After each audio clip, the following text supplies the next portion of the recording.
होगा ना, कृपा करके बताने का कष्ट करे। भगवान कहते हैं गुरु जी महाराज बोले जय पापे जाम जाने पापिनो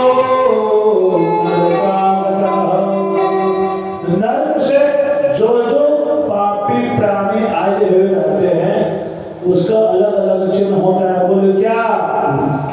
बोले जेन पापी न जल चिन्हम जायते मातत सरो। कितना सुंदर बात बोले, ध्यान पूर्वक श्रवण करिए। कथा न हमारा हीरा पहन के सुनना चाहिए, न 50,000 का सूट पहन के सुनना चाहिए। कथा भाव से श्रवण करना चाहिए। अच्छा एक बात हो, कथा अगर आप पढ़ने गए हैं क्लास में, एक विद्यार्थी का पूर्ण होना सर्वप्रथम लक्षण है आपके भविष्य के लिए। अगर समझ लीजिएगा कि अरे ये क्या पढ़ाएंगे गुरु जी, ये ज्यादा मुझे पता है। देखिए आप उस नाम लेने जा रहे हैं तो पात्र खाली होने चाहिए। पात्र अगर भरा रहेगा तो अमृत भी डालिएगा तो गिर जाएगा, और पात्र अगर खाली नहीं है महाराज कुछ भी डालिएगा गिर जाएगा। यदि खाली है तो रहेगा ही। अच्छा पात्र शुद्ध भी होना चाहिए। अगर पात्र अशुद्ध होता है तो वस्तु भी अशुद्ध हो जाता है। अब गंदा बर्तन में मलाई देना चाहिए, मलाई तो ठीक था लेकिन बर्तन गंदा था, परिणाम वह भी गंदा हो गया, सुंदर मलाई भी गंदा हो गया। इसलिए पात्र शुद्ध और खाली निर्मल होना चाहिए। उसमें जो रखाएगा वो पवित्र हो जाएगा। उसे आप कहीं भी कथा श्रवण करने जाए, अपने इस पात्र को, गौण पात्र को, कटोरा कटोरी नहीं, इस हृदय रूपी ये पात्र जो आपके अंदर जो पात्रता है, ये बुद्धि, ये मन, ये निर्मल होना चाहिए और खाली होना चाहिए। संशयात्मा विनश्यति, संशयात्म का बुद्धि में पड़ना नहीं चाहिए। सज्जनों संशय बहुत खराब है। माता सती को एक ही कारण हुआ था जिससे उसका जीवन लीला खत्म हो गया। जो कथा ध्यान से नहीं सुन रही थी, संशय हो गया था। ये बूढ़े बाबा कथा क्या सुने, संशय हो गया। जो पांव पखा रहा है वो कथा क्या सुना। इस कथा हम लोग सबको जानते हैं। एक बार त्रेता युग में आई, सब हो गई कुंभले से पानी, सब सतेज गुजरणी भवानी, पूजनी ऋषि अखिलेश्वर जानी। महाराज तो संशय हो गया, परिणाम राम को पहचानने पर, परिणाम परीक्षा लेने चली गई। और उससे भी गलत क्या हुआ, ये भोलेनाथ से छुपा दिया। जो त्रिलोकीनाथ है, जो सर्वांतर्यामी है, अंतर्यामी नहीं सर्वांतर्यामी माने जो सब कुछ जानने वाले हैं, तो ऐसे से छुपा दी। परिणाम जो आखिरी में शरीर को भस्म करना।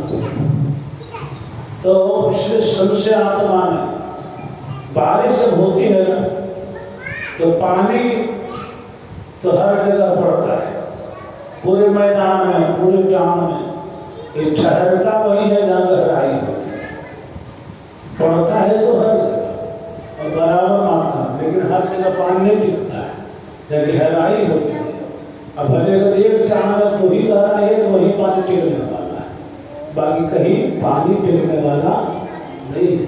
इसलिए हृदय में गहराई होना चाहिए, गंभीरता होना चाहिए, धैर्य होना चाहिए, प्रेम होना चाहिए, विश्वास होने चाहिए, एक भाव होने चाहिए ईश्वर के प्रति। क्योंकि हरि व्यापक सर्वत्र समाना, प्रेम ते प्रकट हो ही में जाना। भगवान हर जगह है, व्यापक रूप से समान। वो स्वामी जी कितने बुद्धिमान थे, विद्वान थे। क्योंकि अगर सर्वत्र नहीं देना तो मनुष्य सोचता कि केवल मंदिर में भगवान है, ऐसा कहीं नहीं लिखा हुआ है, कोई भी पुराण में नहीं लिखा हुआ महाराज केवल मंदिर में भगवान है, केवल तीर्थों में भगवान है, ऐसा नहीं है। तो बोले हरि राम सर्वत्र समाना प्रेम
जहाँ भगवान का विरोध वाली बातें हो रही है हमेशा विपरीत है महाराज, और वहाँ पे भगवान क्यों बैठे?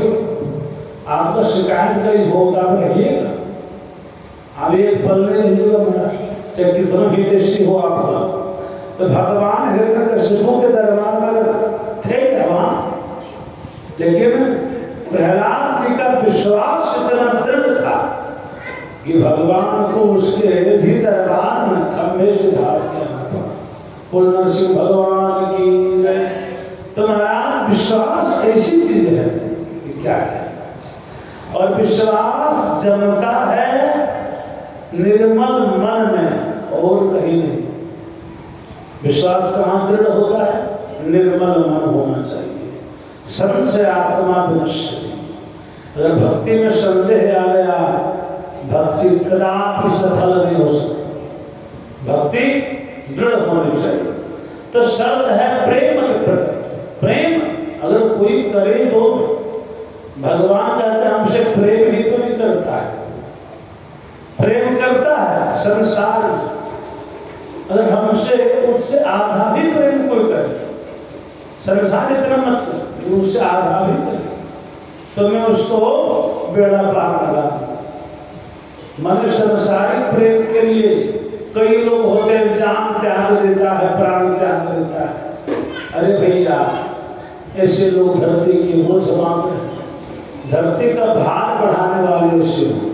अगर इससे आधा भी प्रेम भगवान से किया होता तो परलोक सवर जाता और जीवन भी रह जाता। बोल वृंदावन बिहारी लाल। भगवान कहते हैं गरुड़ जी महाराज, ये पापों का चिन्ह जो है बड़ा भयंकर है। बोले क्या? बोले ब्रह्म रोगी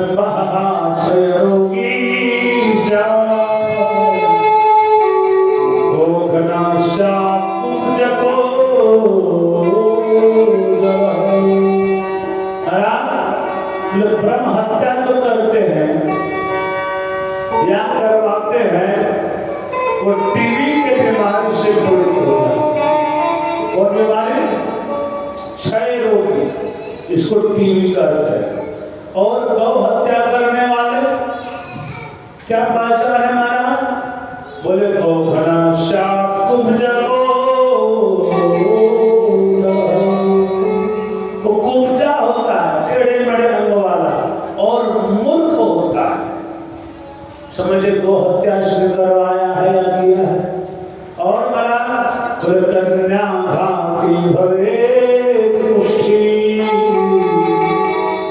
कन्या घाती भवेत पुष्टि, जो कन्या का वध करता है, हत्या करता है, जो स्त्रियों का हत्या करता है, इस रोग कुष्ठ रोग से ग्रस्त हो जाते हैं। और चांडाल जो,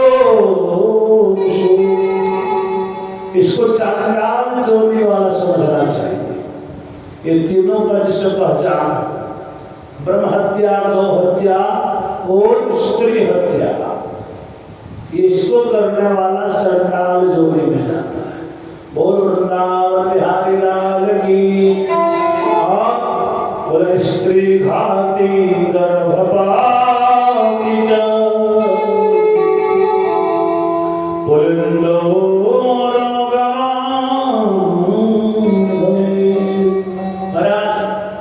स्त्रियों को सताने वाला, गर्भपात करवाने वाला, जैसे पुलिंद नाम रूप से पीड़ित हो जाता है। और महाराज कितने सुंदर बात है, बोले गुरु गर्भे हुमानद पस्मारी भवे निंदको वेद शास्त्रा पांडुरोगी भवे ध्रुवम। महाराज जो गुरु गर्वेना अवमान पस्मारी, जो गुरु का अपमान करता है, चाहे गुरु जैसे भी हो, अगर उसका कोई अपमान करता है, कोई वेदों की निंदा करता है, अरे वेद मत पढ़ो, वेद शास्त्र क्या पढ़ना। यही बात ब्रह्मा जी बोले थे तो शंकर जी का माथा फिर गया।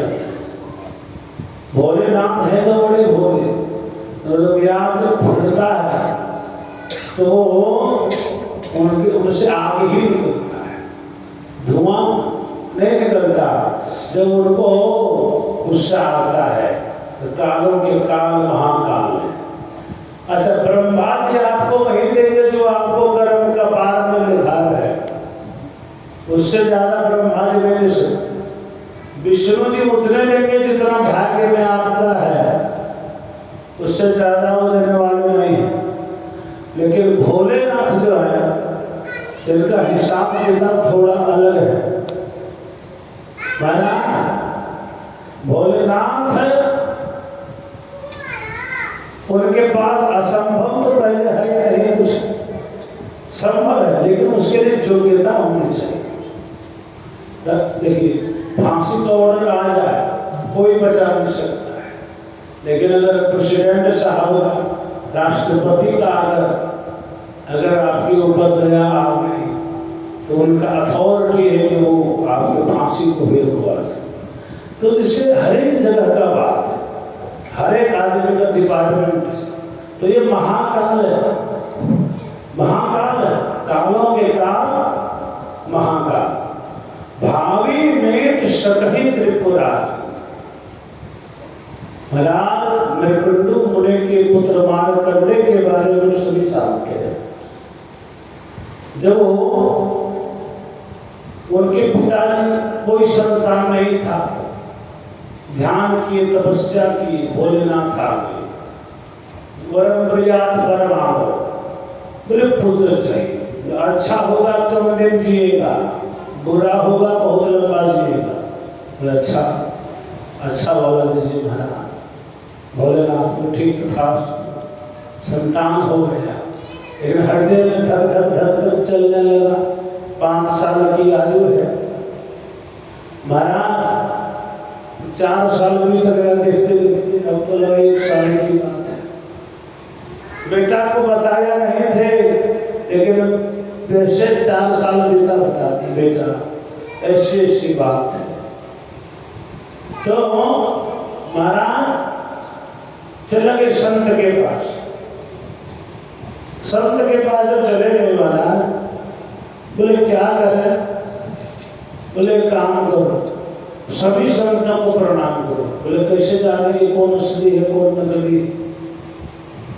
तो महाराज बोले वो सब छोड़ो, असली नकली का बात, तुम सबको प्रणाम करने लगो। असली भी होगा तो नकली भी, दोनों को प्रणाम होगा।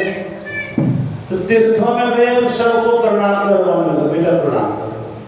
अब महाराज सबको प्रणाम, सबको चिरंजीवी भव, आयुष्मान भव, चिरंजीवी भव, आयुष्मान भव। और संत ऋषि आ गए, प्रणाम कर लिया। वो सब महाराज गरगंडो मुनि के बेटा ने बोले चिरंजीवी भव, चिरंजीवी भव। अच्छा, अब बोले महाराज चिरंजीवी भव, इसके 5 साल की आयु है, कैसे होगा? अब चारों का दिमाग फिर गया, अरे क्या कर दिया, 5 साल की आयु मैंने कह दिया चिरंजीवी भव। और वो दिमाग सड़कने लगा चारों सरकारी ऋषियों का। अब वो जो है महाराज वो ब्रह्मा जी के पास बोले सुनो ये बेटा को हमको दो, अब आप जाओ घर। ब्रह्मा जी के पास चले गए, सबों ने प्रणाम, सरकार से प्रणाम किए। प्रणाम पिता, आगे ब्रह्मा जी के बेटा सनातन सनातन संत कुमार प्रणाम किए। वो बच्चा ने भी प्रणाम किया, बोले चिरंजीवी भव ब्रह्मा जी। अब सरकार ऋषि बोले मेरा बोझा लग गया, अब मेरा बस मैं चिंतित था कि नहीं आशीर्वाद, अब पिताजी ने दिए डिपार्टमेंट बदल गया, चिंता। बोले पिताजी ऐसी ऐसी बात है, 5 साल का है, कैसे हो गया? इसी तरह से महाराज अब अंत में जब भोलेनाथ के पास में गए, वो भी चिरंजीवी भव का आशीर्वाद दीजिए, और मामला में वही है। अच्छा, तो आप ही ने तो 5 साल कह दिया था हमारा, भूल गए? तो बड़ा उपाय वहां बतलाए महाराज। महामृत्युंजय का जप करने लगे। 5वां साल जैसे हुआ, जैसे काल आए, शिवलिंग से निपट गया, तुरंत भोलेनाथ आ गए। अरे सावधान, बोले क्या हुआ? आप ही ने तो कहा 5 साल में इसको उठाना है, मैं तो आगे ड्यूटी करने, आप रोक रहे हैं, क्या बात है?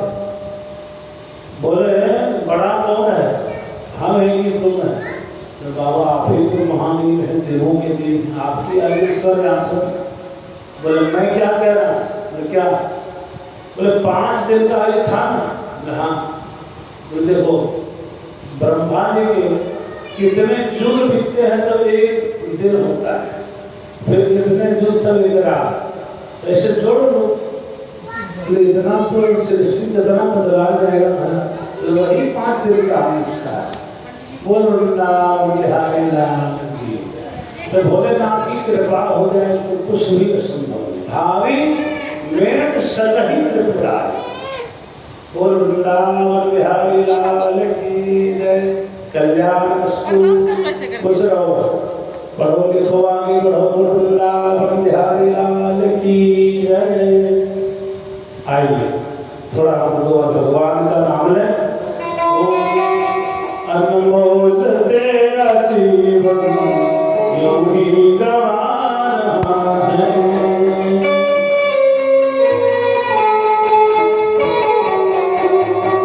अनमोल तेरा जीवन यूं ही गवाना है।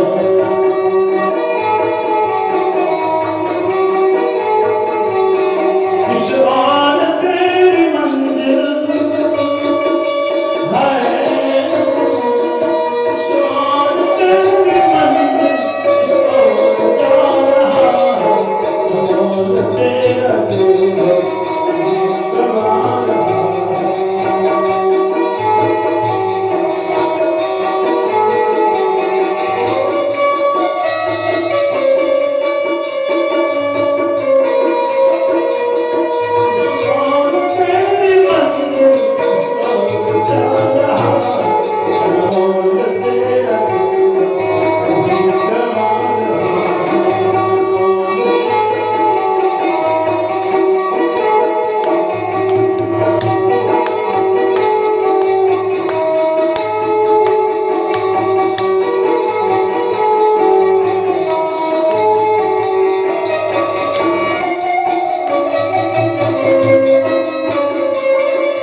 तो भी लाइन गाई भाव के साथ गाई, वरना मत गाई।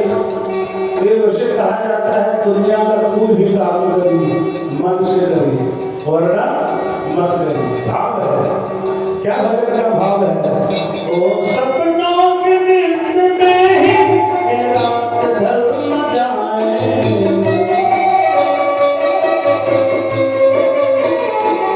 सपनों के नींद में ही ये रात ढल न जाए, पर भक्त क्या भरोसा जान निकल न जाए। बिनती की है सांसों को ही लुटा रहा है,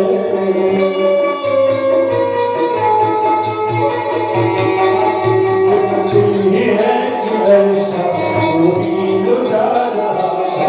इस और तेरी मंजिल,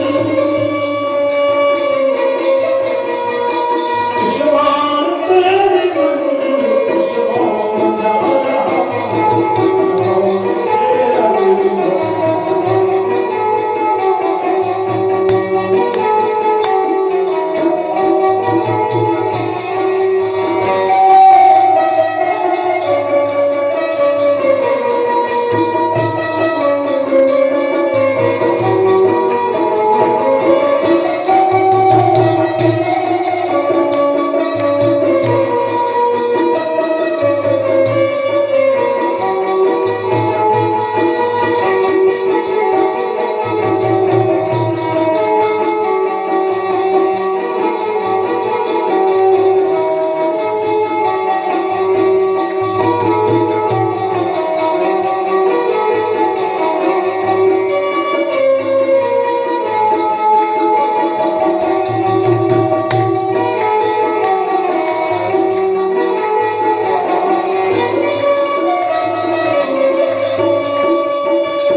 जय श्री राम।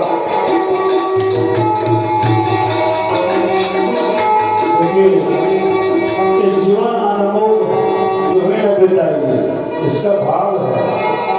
हो जाएगा जब यहाँ से कोई साथ देगा,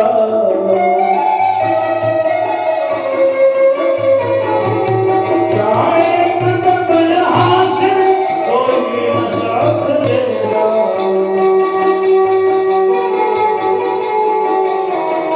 कोई साथ नहीं देगा, यहाँ से अकेला ही जाना पड़ता है। आपके साथ में पत्नी जाएगी, न बेटी जाएगी, न बेटा जाएगा। ओ इस हाथ जो दिया है, इस हाथ जा चलेगा।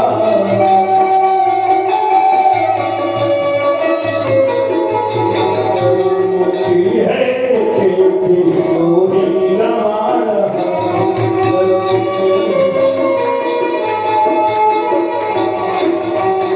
मुक्ति है खेती आज पा रहा है।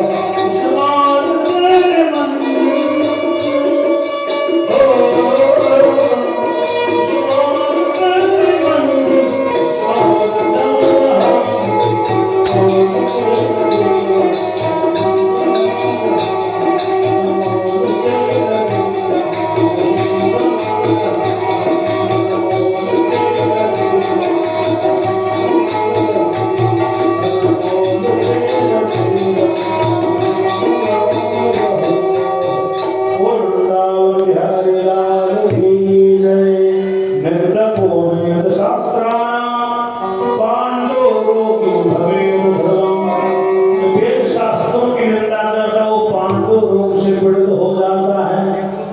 बीमारी से पीड़ित हो जाता है।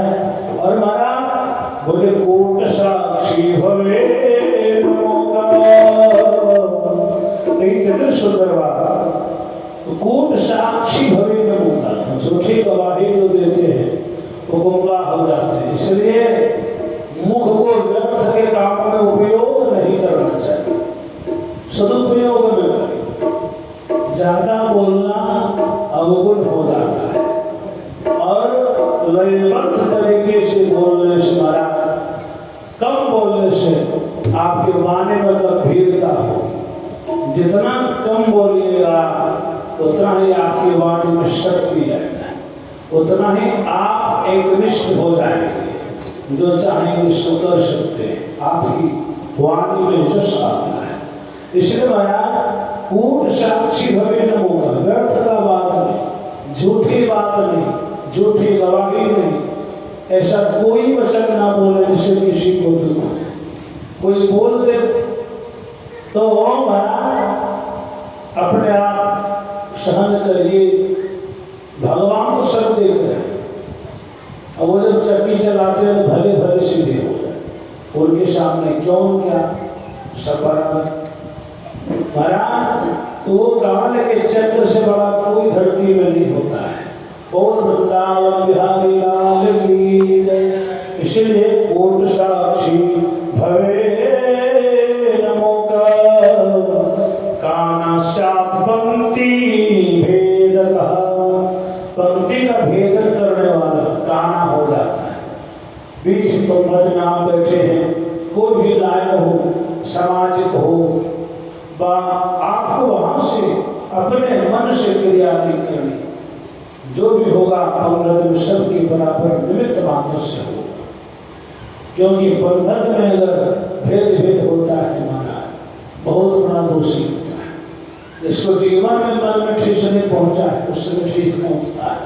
इसलिए ऐसे लोगों को पहचाने, ऐसे लोग काना होते हैं। और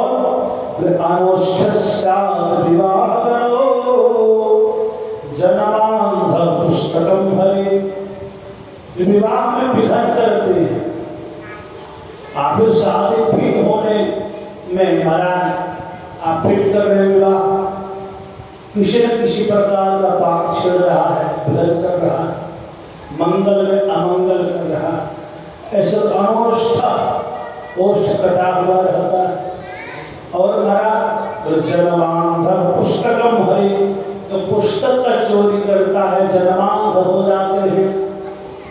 पुस्तक का चोरी कदापि नहीं करनी है, कहीं से भी नहीं। कितनों ही कीमती पुस्तक क्यों न हो, विदाउट परमिशन उसको नहीं लेना चाहो। लाल बिहारी लाल की नंद गोपाल की तरफ से 100 रुपए का दान समर्पित हुआ।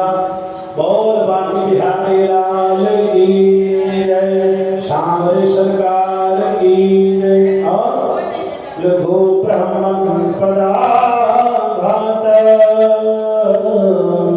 खंजः पंकजलायते। गौ ब्राह्मण कहते हैं, गौ और ब्राह्मण जो पादाघात करते हैं, पैर से मारते हैं, स्पर्श करवाते हैं, महाराज ऐसे लोग लंगड़े हो जाते हैं, अंगुष्ठ जाते। ऐसे लोग लंगड़े हो जाते हैं। इसलिए गौ में कभी पैर को स्पर्श नहीं कराना चाहिए। अनजान से अलग बात है, जानबूझकर कदापि नहीं। किसी भी ब्राह्मण तुलसी में इसे पैर से स्पर्श करवाने वाली चीज नहीं। अच्छा, मार्ग में कोई देवी देवताओं का विग्रह गिरा हुआ तो आप सब पार हो रहा है। आपको देखिए, बुरा कर्म कौन करता है? जिसको ज्ञान का अभाव है। आपसे आगे वाला जो मनुष्य है वो भगवान के फोटो को लांग दिया, टाप दिया, लात धर दिया, उसको जरा सा विवेक रहता है, आपसे पहले वो उठा करके किनारे कर देता। अब आपको लगा कि वो पार हो गया, हम भी पार हो गए। आपके पास विवेक था, देख कर विवेकहीन हो गए। जिसके पास जो विवेक है उसका प्रयोग भी कभी कभी करना चाहिए। देखा देखिए, अपने विवेक का अपने ढंग से उपयोग करना चाहिए। बोल वृंदावन बिहारी लाल, कोई अपने गाड़ी 120 नहीं चलाता है, आप देखा देखी करिएगा वो चला रहा है, हम भी चलाएंगे 120। ऐसे में तो कल्याण होने वाला। बोल वृंदावन बिहारी लाल, अपने तरीके से उपयोग करना